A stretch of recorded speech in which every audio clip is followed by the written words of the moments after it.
Binipisyo. Ang sabang saging, 1. Mataas sa enerhiya. Mayaman ito sa carbohydrates malalo na kapag luto, kaya magandang source ng energy para sa mga bata. Mainam ito bilang healthy merienda kaysa processed snacks. 2. Mayaman sa dietary fiber. Nakakatulong sa maayos na pagdumi at mapag-iwas sa constipation. Tintuloy nga sang tiyan sa mas mabagal na pag-absorb ng asukal, kaya hindi agad tumataas ang blood sugar. 3. May potassium para sa puso at kalamnan, pagsasaayos ng blood pressure, pagpigil sa muscle cramps, malusog na puso at kidney function.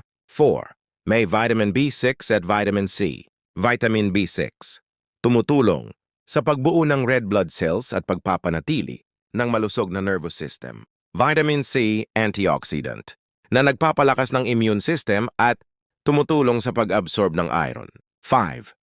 Mababa sa fat at walang cholesterol, kaya't magandang alternatibo para sa MGA gustong umiwas sa pagkain ng matataba o cholesterol-rich na pagkain. 6. Good for digestion.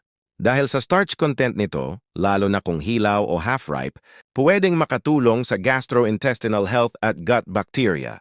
Kaya idol, like and share naman dyan.